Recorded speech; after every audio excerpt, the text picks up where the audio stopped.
आए रीता आई, तितली कभी हाथ न आती। गीता आए रीता आई, तितली कभी हाथ न आती। कली कली पर उड़ती फिरती उड़ जाती है, हाथ न आती। कली कली पर उड़ती फिरती उड़ जाती है, हाथ न आती। धन्यवाद। गुड मॉर्निंग एवरीवन, मेरा नाम है रितिन पटेल। मैं कक्षा 1 में पढ़ता हूँ और मेरी कविता का नाम है पतंग। सर सर सर सर उड़ी पतंग, फर फर फर फर उड़ी पतंग। सर सर सर सर उड़ी पतंग, फर फर फर फर उड़ी पतंग।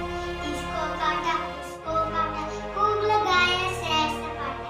इसको काटा उसको काटा, खूब लगाया सैर सपाटा। अब लड़ने में जुटी पतंग, अरे कट गई लुटी पतंग।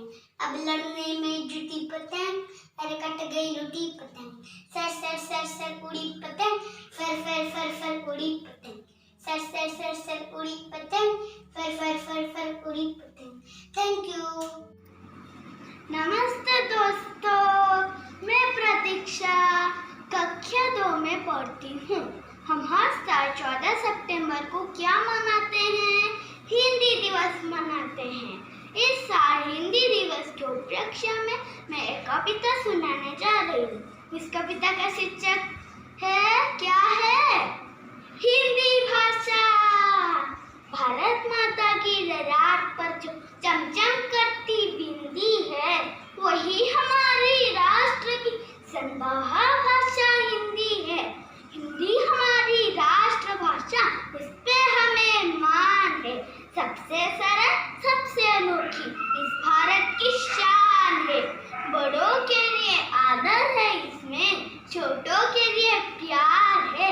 हिंदी है हिंद की धड़कन, हिंदी से बना हिंदुस्तान है।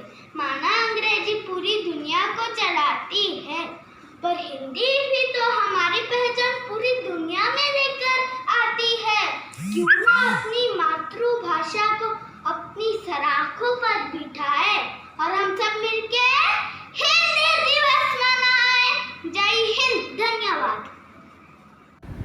सुप्रभात, मेरा नाम करुणा पटेल है। मैं दूसरी कक्षा में पढ़ती हूँ।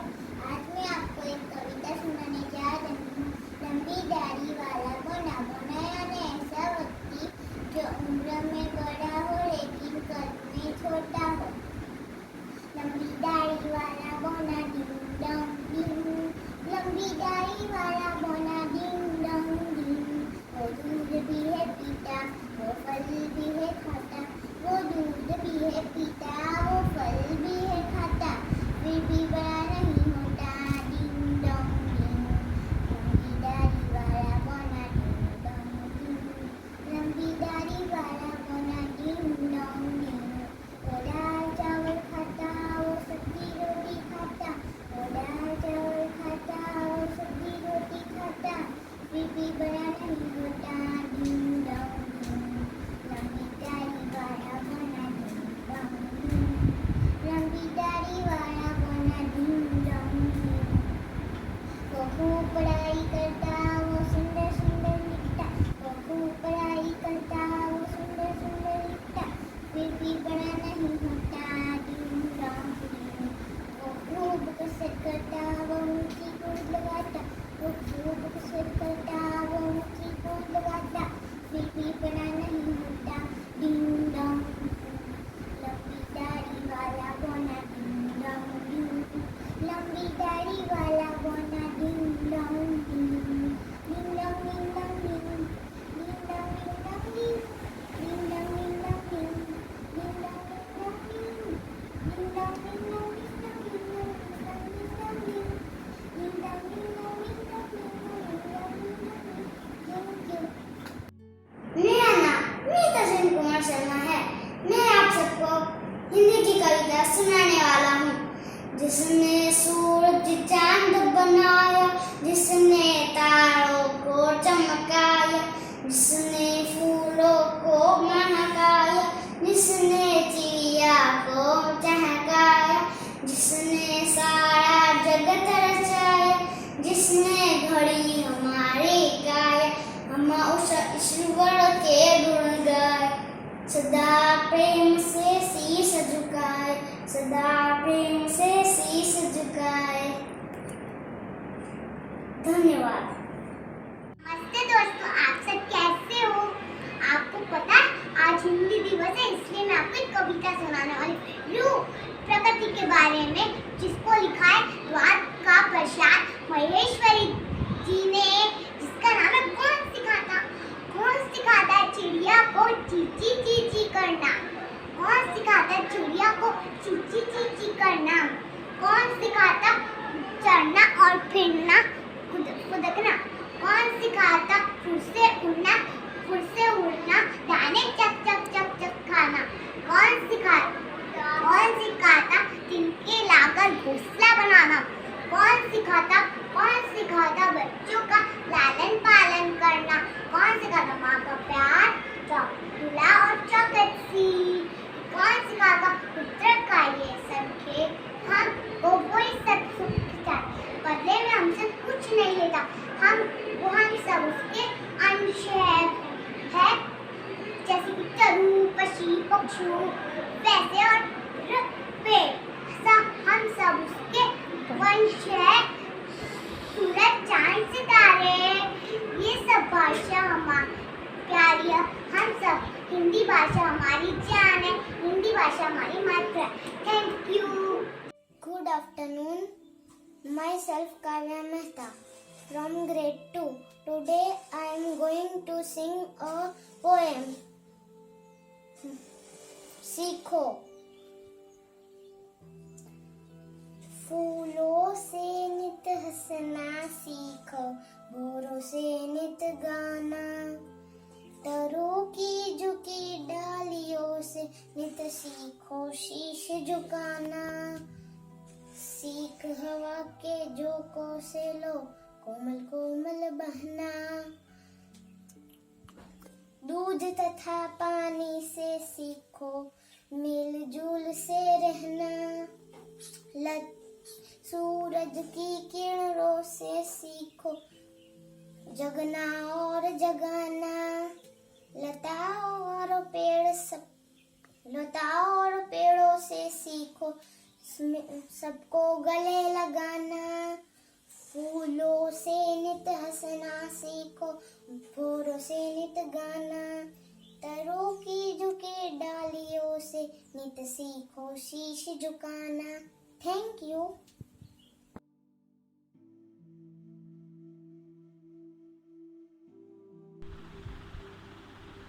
मेरा नाम भक्ति है, मैं तीसरी कक्षा में पढ़ती हूँ। आज मैं आपको सुनाऊंगी दो बकरियों की कहानी। एक दिन की बात है, एक बकरी घास खा रही थी। उसने देखा कि नदी के उस पार पर घास है, तो उसने सोचा मुझे ये चखना चाहिए। उसने सोचा कि पर मैं वहां जाऊंगी कैसे? तो उसने देखा कि एक लकड़ी की लट पहले से ही नदी के ऊपर बिछी हुई थी। जब वह वहां जा रही थी तो उसने देखा एक बकरी पहले से ही वहां खड़ी थी। फिर वह जाते जाते उसने बोला पहले मैं जाऊंगी। दूसरी बकरी ने बोला नहीं पहले मैं जाऊंगी। पहली बकरी ने बोला क्यों पर? पहले तो मैं ही जाऊंगी। दूसरी बकरी ने अपनी दादाजी की कहानी को याद की। दो घमंडी बकरियां थी। उन दोनों को एक नदी का पुल पार करना था। फिर उन दोनों एक दूसरे का रास्ता नहीं बनाना चाहते थे। फिर उन दोनों ने लड़ाई शुरू की। लड़ाई करते करते उन दोनों नीचे पानी में बहा गए। फिर दूसरी बकरी ने बोला लड़ाई करने से कुछ फायदा नहीं होगा। एक काम करो, मैं नीचे झुकती हूँ, तुम मेरे ऊपर से कूदकर चली जाओ। फिर वह नीचे झुकी और पहली बकरी उसके ऊपर से कूदकर उस पार चली गई।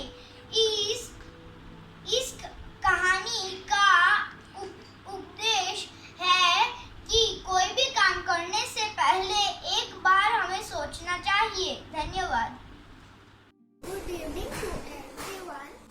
My name is Zaina Shah from Divine International School.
is Aryan Shah. I am from grade 3. मैं आज आपको शेर और चूहे की कहानी सुनाऊंगा। एक जंगल में एक शेर रहता था। सभी जानवर उससे वनराज कह के पुकारते थे। एक दिन वनराज एक पेड़ के नीचे सो रहा था। उसी पेड़ के बगल में एक चूहिया रहती थी। उसी पेड़ के वनराज को सोते देख वो उसकी पीठ पर उछल कूद करने लगी। कभी इधर कूदते कभी उधर कूदते। इसी उछल कूद में वनराज की नींद खुल गई। उसने चूहिया को पंजे में दबोच ली। चूहिया डर कर वनराज से बोली, वनराज जी मुझे इस बार क्षमा कीजिए, मैं भी कभी आपका काम आ सकता हूँ। वनराज हंस पड़ा और बोला, चल मैं तुझे छोड़ देता हूँ। तू छोटी सी चूहिया मेरे क्या काम आएगी। कुछ दिन बाद जंगल में एक शिकारी आया। उसने जाल बिछाकर वनराज को फंसा दिया। वनराज ने जोर से दहाड़ लगाई। चूहिया ने जैसे ही वनराज की आवाज सुनी, वह बिल से बाहर आई।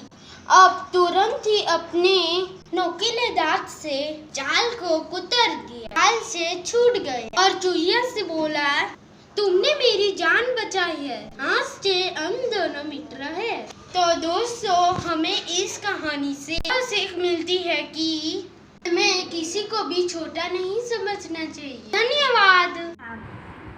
मेरा नाम मन्नत अनवानी है। मैं तीसरी कक्षा में पढ़ती हूँ। एक समय की बात है, एक गांव में एक किसान रहता था। उसके 4 बेटे थे। वो चारों ही बेटे आपस में झगड़ा करते थे। इसी बात से किसान चिंतित रहता था। वैसे ही समय बीतता गया। वो किसान बूढ़ा हो गया, पर उसके उन चारों बेटों में कोई फर्क नहीं आया। तो किसान ने सोचा कि वो अपने चारों बेटों को सबक सिखाए, और उसने एक लकड़ी का गट्ठा बनाया और उन चारों ही बेटों को पास बुलाया। और फिर उसने कहा, उन चारों में से एक बेटे को वो गट्ठा दिया और कहा कि वो गट्ठे को तोड़ो।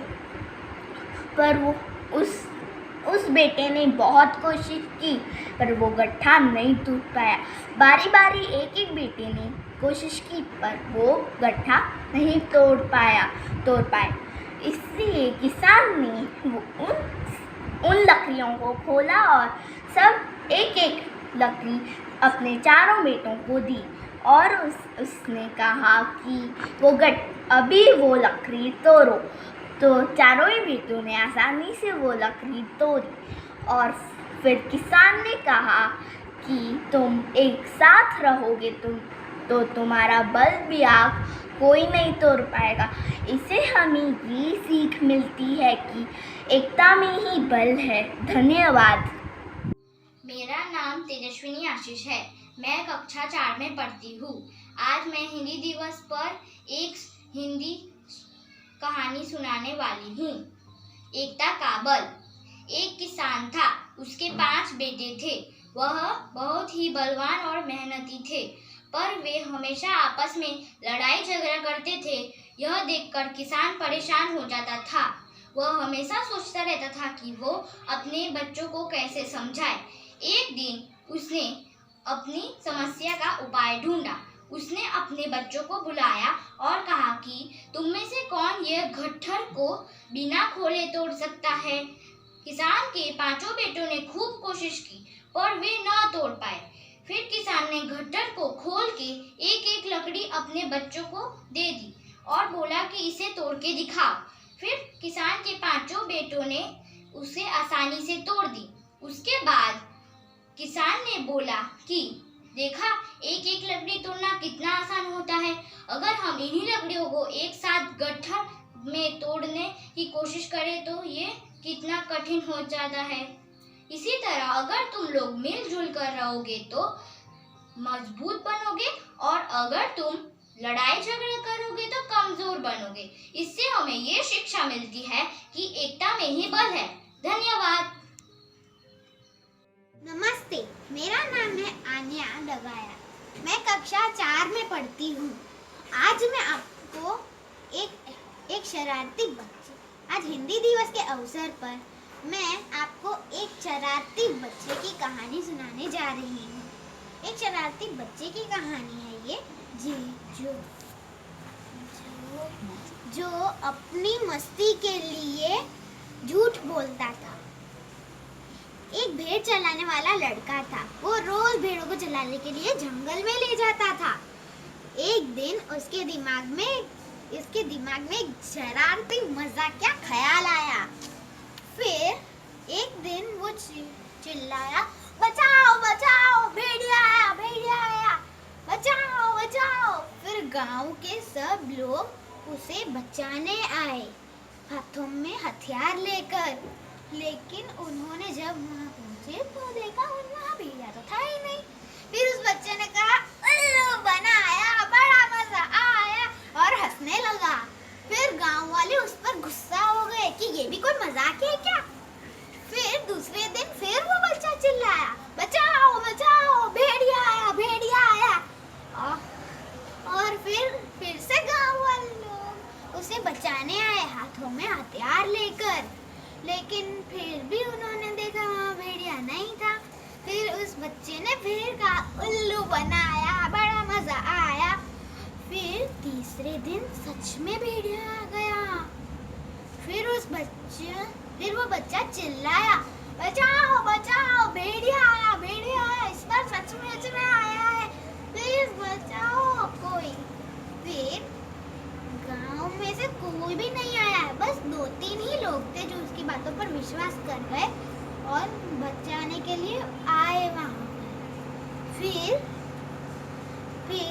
तब तक जब वो गांव वाले लोग वहां पहुंचे, तब तक तो भेड़िया उसकी बकरियों मतलब भेड़ों पर हमला कर गया था। फिर उन्होंने देखा कि वो बच्चा एक पेड़ पर डरा हुआ बैठा है किसी तरह, और वो भेड़िया गांव वाले लोगों को आता दे वहां से भाग गया। किसी तरह उस बच्चे ने अपनी जान तो बचा ली, लेकिन अपनी प्यारी भेड़ों से हाथ खाली कर उनको बचा नहीं पाया। तो इस कहानी से हमें यह सीख मिलती है कि हमें कभी झूठ नहीं बोलना चाहिए, वरना कभी झूठ बोलनी बात सच हो जाए तो फिर कोई हमारी बातों पर विश्वास नहीं करता है। धन्यवाद।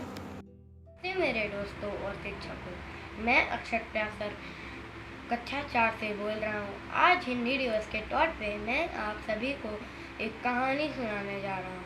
उस कहानी का नाम है ईमानदारी का इनाम। ईमानदारी का इनाम। एक गांव में बाबूराव रहता था। वो पेंट का काम करता था। वो घर घर जाके सबके घरों को पेंट करता था और उसके बदले में उसे बहुत कम पैसे मिलते थे। तो वो चाहता था कि मुझे बड़े घर को पेंट करने को मिले और मुझे ज़्यादा आमदनी हो। तभी उसे ज़मींदार का बुलावट आता है कि तुम्हें मेरे नाव को पेंट करना है। तो वो अपने ज़मींदार के नाव को देख लेता है और वो पेंट करने लग जाता है। तो तभी उसे नाव में एक छेद दिखता है, तो वो उसे पेंट के जरिए भर देता है। जब वो आता है तो बोलता है कि मालिक, मैंने पेंट कर दिया है नाव को। तो ज़मींदार बोलता है कि कितने रकम होंगे इस नाव को पेंट करने के। तो ज़मींदार बाबूराव बोलता है कि वैसे तो 1500 हुए ज़मींदार जी, आपको जो समझ में आए आप वो मुझे दे दीजिएगा। तो तभी उसका पुराना वाला नौकर आता है जो नाव की देखभाल करता था। तो वो अचानक से पूछता है, घबरा के पूछता है कि मालिक ज़मींदार जी, आपके बच्चे परिवार और नाव कहाँ हैं। तो वो मुस्कुरा के बोलता वो मुस्कुरा के बोलता है कि वो लोग तो नाव की सैर करने गए हैं। तो तभी ये पुराना वाला नौकर पूछता है कि उस नाव में तो छेद था। तो जमींदार और पुराना वाला नौकर भी घबरा जाता है। जमींदार बोलता है कि ये तुमने मुझे पहले क्यों नहीं बताया। तो तभी उसके घर वाले आ जाते हैं। तो वो थोड़ी चैन की सांस ले लेता है। तभी थोड़ी देर बाद बाबूराव आता है, वो अपने पेंट की रकम लेने। तो वो जमींदार उसे 6,000 रुपये देता है और वो बोलता है कि मालिक, आपने तो मुझे ज़्यादा पैसे दे दिए हैं, इतने 1500 ही हुए हैं इसके। वो लौटाने लगता है और पैसे। तो जमींदार बोलता है कि नहीं नहीं, ये तुम्हारे ही ईमानदारी के इनाम है, ये तुम रख लो। तुमने उस नाव में छेद था, तुमने मुझे बिना बताए ही उस नाव को भर दिया, तो मैं तुम्हें इतने रकम देता हूँ। तो दोस्तों, हमें इस कहानी से ये सीख मिलती है कि हमें अपना काम लगन के साथ करना चाहिए। नमस्ते। नमस्ते, मेरा नाम युक्ति नीलेश भाई देसाई है। मैं कक्षा 4 की छात्रा हूँ। आज मैं आपको एक कहानी सुनाने चाहूँगी। कहानी का नाम है सुनहरी चिड़िया। एक जंगल में एक सुनहरी चिड़िया रहती थी। वो मीठे गीत गाया करती थी। जब वो गाना गाती तो उसकी चोंच से चमकदार मोती गिरते। एक दिन एक बहेलिये ने उसे पकड़ लिया। उसने उसे अपने घर ले जाकर एक सोने के पिंजरे में रख दिया। वह उसे अच्छा खाना देता, लेकिन वह दुखी रहता, आजादी का आनंद लेना चाहती। अब वो पिंजरे में गाना भी नहीं गाती थी। इस वजह से बहेलिये को एक भी मोती न मिल पाया। तंग आकर बहेलिये ने उस सुनहरी चिड़िया को राजा को उपहार स्वरूप भेंट कर दिया। राजा ने उस चिड़िया को राजकुमारी को दे दी। राजकुमारी एक अच्छी लड़की थी, वो दयालु थी।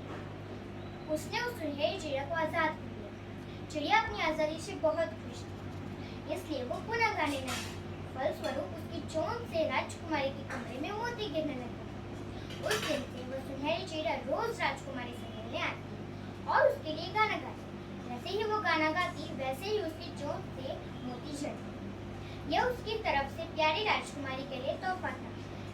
इस कहानी से हमें यह सीख मिलती है कि हमें कोई भी पशु या पक्षी को आजाद ही रखना चाहिए। उन्हें पिंजरे में कैद नहीं करना चाहिए। धन्यवाद।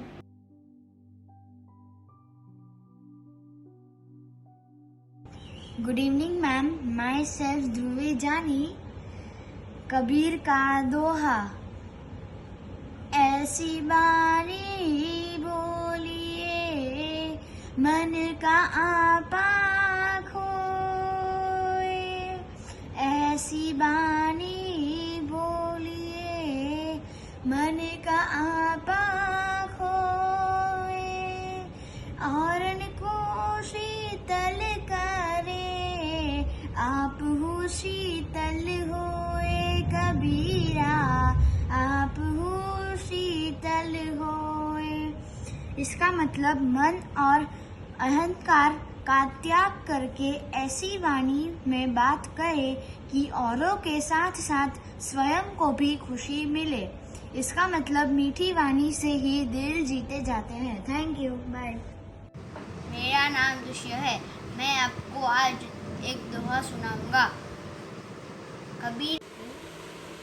कबीरा सोई पीर है जो जाने पर पीर, जो पर पीर ना जाने सो का पीर में पीर। कबीर का कहना है, जो लोग औरों के दुख को समझते हैं और उनकी मदद करने की कोशिश करते हैं, वो सच्चे इंसान होते हैं। और जो लोग औरों की पीड़ा को ना समझे, उनके दुख से उनको कोई फर्क नहीं पड़ता, वो सच्चे इंसान नहीं है। धन्यवाद। Good evening all. Myself Rishit Srivastava from grade 5. Today I am going to sing dohas on Kabir and Rahim. सच बराबर तक नहीं, झूठ बराबर पाप,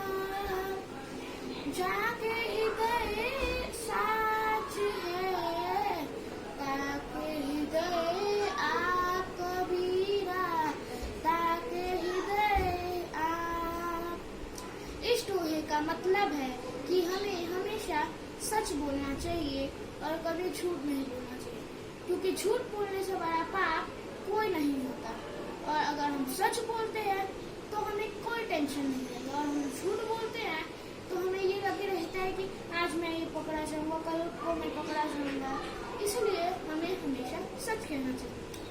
रही मन धागा प्रेम का, मत तोड़ो चटका, टूटे तो फिर ना जुड़े, जुड़े तो गांठ पर आए कबीरा, जुड़े तो गांठ पर आए। इस दोहे का अर्थ है कि प्रेम का जो धागा है वो बहुत ज्यादा नाजुक होता है, इसीलिए हमें कभी भी उसके साथ ऐसा नहीं करना चाहिए जिससे वो टूट जाए। और हमें किसी के साथ भी लड़ाई झगड़ा नहीं करना चाहिए और सबके साथ मिलजुल के रहना चाहिए। ऐसी बानी बोलिए मन का आपा खोए, औरों को शीतल करे आप वो शीतल होए।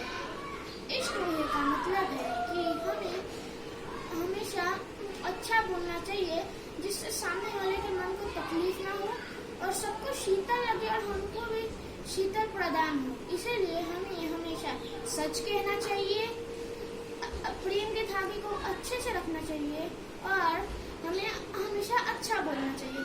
Thank you. सभी को मेरे सादर प्रणाम। मैं क्रिस्टीना होवी कक्षा 5 से आज हिंदी दिवस के अवसर पर कबीर जी का एक दोहा सुनाती हूँ।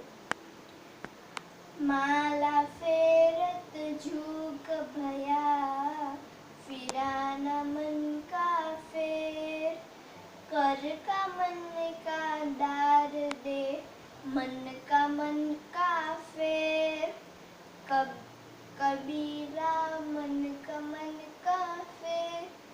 माला फेरत झूक भया, फिरा न मन का फेर, कर का मन का डार दे, मन का फेर। अर्थ, इस दोहे में कबीर जी कहते हैं कि ये माला फेरने से कुछ नहीं होता। असल में अपने मन में शुद्ध विचारों को भरो।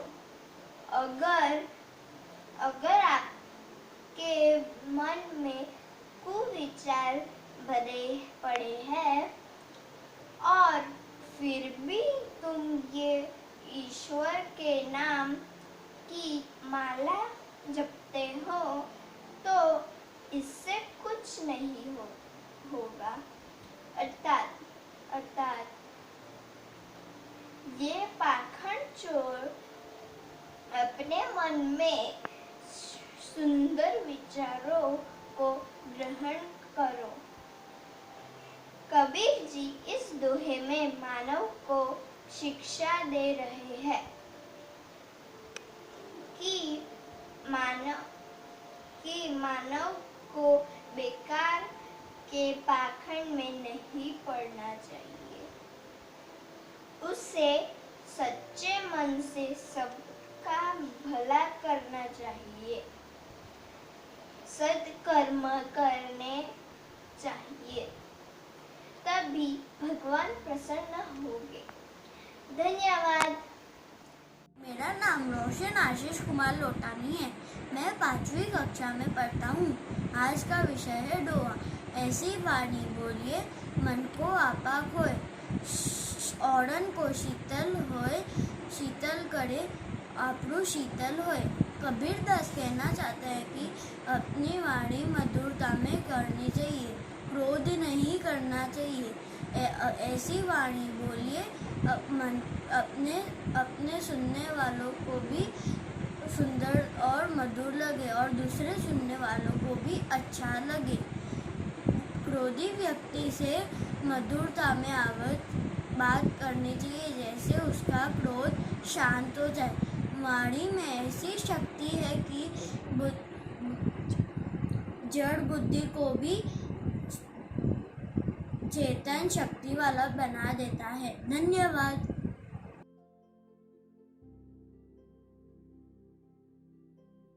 सुप्रभात, मेरा नाम आर्या है। आज मैं आपको एक कविता सुनाने वाली हूँ।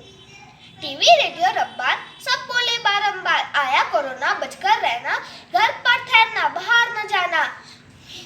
ठीक है, यह बातें सारी महाभयंकर है ये बीमारी। मेरा लेकिन कुछ और कहना, हमें बचना है लेकिन नहीं डरना।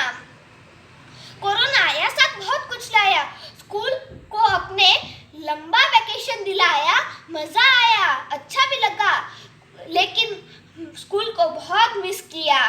टीचरों ने बात मन की जानी, शुरू हुई एक गजब की कहानी। ऑनलाइन क्लासेस, ऑनलाइन टेस्ट, मजे मजे की पढ़ाई करते करते रेस्ट। कोरोना हो या और कुछ, हमें डरना नहीं है, लड़ना है, पढ़ना है और आगे बढ़ना है, क्योंकि हम दूर दूर रहकर भी साथ साथ है। डिवाइन स्कूल वालों की यही बात खास है। अंत में मुझे आप सबसे एक ही निवेदन है, हमें कोरोना पॉजिटिव नहीं होना, हमें कोरोना को पॉजिटिवली लेना है। धन्यवाद। कोरोना आया, सबको दूरी सिखाया, साफ सफाई सिखाया। कोरोना आया, कोरोना आया, कोरोना आया, बाहर से आना, हाथों को साबुन से धोना, सबको सिखाया। कोरोना आया।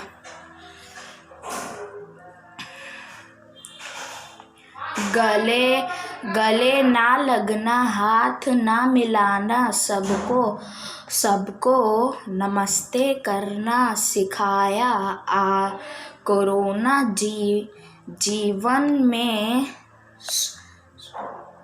स्वच्छता लाया। कोरोना आया, कोरोना आया। Thank you. नमस्ते, मैं पिकांशु आज डिवाइन इंटरनेशनल स्कूल की छात्रा आपको कोरोना और मैं विषय पर एक छोटी सी कविता सुनाने जा रही हूँ। आ गया कोरोना 21वीं सदी में, सब ये सोच रहे हैं कब जाएगा यह। अरे बड़े तूफान भी थम जाते हैं जब मानव जोर लगाता है, पर ये कोरोना क्या है, फूंक मारो तो फैल जाता है। परेशानी जो हम इस पृथ्वी को सालों से दे रहे थे, देखो कैसे महामारियों के जरिए कर्ज वो चुका रहे हैं। सही कहते हैं लोग, बुराई का फल बुरा ही होता है, अच्छाई का अच्छा ही होता है। किया था हमने जो प्रकृति के साथ, आज वही कर रही है वो हमारे ही साथ। ना हम उसे छेड़ते, ना वो हमें ऐसी सज़ा देती है। खतरनाक वो हम सबके ही लिए, पर दे रहा है प्रकृति को वरदान। आज उसकी वजह से ही हम अपने घरों में बंद हैं। ये समय पूरी मानव जाति के लिए एक द्वंद है। कर दिया उसने ऐसा कमाल, चौंका दिया हम सबको। जो सरकारें कर नहीं पाई करोड़ों रुपए खर्च करके भी, नदियों को साफ होने का मौका दे दिया उसने, और हमको उसने सफाई का महत्व भी बता दिया। Thank you. सुप्रभात, मैं प्रोथा टंडेल डिवाइन इंटरनेशनल स्कूल की छात्रा हूँ। आज मैं एक काव्य प्रस्तुत करने जा रही हूँ जिसका शीर्षक है कोरोना और मैं। ए कोरोना, सब कहते हैं तुमसे डरो ना, और क्या करें अब तुम्हारे साथ ही है जीना। ए कोरोना, तुम और मैं जैसे खेल रहे हैं आँख मिचोली, सब दूर भाग रहे हैं तुमसे, खाली है गली गली। ए कोरोना, तुमने क्या किया, डर लगता है अगर बाहर का कुछ खाया पिया। ना बिना डर के बाहर जाना, लेकिन नामुमकिन नहीं है हिम्मत जुटाना। ए कोरोना, सब कहते हैं तुमसे डरो ना, लेकिन क्या करें अब तुम्हारे साथ ही है जीना। तुम आए तो याद आया गुजरा ज़माना, जैसे लोग रहते थे बेफिक्र सीधे साधे कैसे। तुम आए तो सभी त्योहार जैसे तैसे मनाते हैं यार। मिलना जुलना छोड़ सब मिल रहे हैं ऑनलाइन मोड। स्कूल कॉलेज बंद हो गए, सब मोबाइल लैपटॉप से जुड़ गए। सब बंद है काम नहीं कोई कम है, लेकिन सूने पल भी चंद है। ऐ कोरोना, सब कहते हैं तुमसे डरो ना, पर क्या करें, अब तुम्हारे साथ ही है जीना। धन्यवाद।